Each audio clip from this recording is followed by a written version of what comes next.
आणि आताची एक महत्त्वाची बातमी। एका वर्षात 8 ठिकाणी बाळासाहेब ठाकरे मराठी विकास केंद्र स्थापन केलं जाणार आहे। एक सुसज्ज केंद्र चंद्रपूरमध्ये उभारण्यात येणार आहे।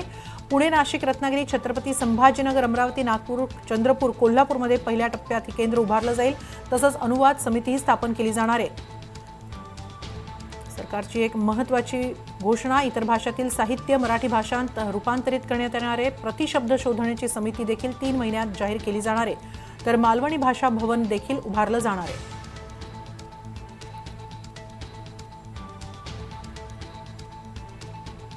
पूर्ण योजना जाहीर करतो की हे वर्ष हिंदू हृदय सम्राट वंदनीय बाळासाहेबांच्या जन्मशताब्दी वर्षाचं वर्ष म्हणून आपण साजरं करतोय। आणि म्हणून पुढच्या 1 वर्षामध्ये 8 ठिकाणी आम्ही हिंदू हृदय सम्राट बाळासाहेब ठाकरे मराठी विकास केंद्र निर्माण करणार आहोत। आणि त्यातलं एक केंद्र, सुधीर भाऊ, एक सुसज्ज केंद्र हे चंद्रपूरमध्ये उभारलं जाईल। ही देखील ग्वाही मी मुनगंटीवार साहेबांना देतो।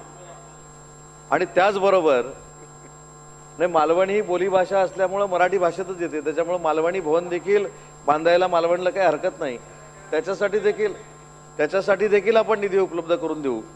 पण आता मराठी भाषा विकास केंद्र जे अभिजात भाषेचा दर्जा मिळाल्यानंतर आपल्याला तयार करायची आहेत, ती पहिल्या टप्प्यातली पुणे, नाशिक, रत्नागिरी, छत्रपती संभाजीनगर, अमरावती, नागपूर, चंद्रपूर, कोल्हापूर या ठिकाणी सुसज्ज मराठी भाषा केंद्र हे उभारण्याचा निर्णय मराठी भाषा विभागाने घेतलेला आहे।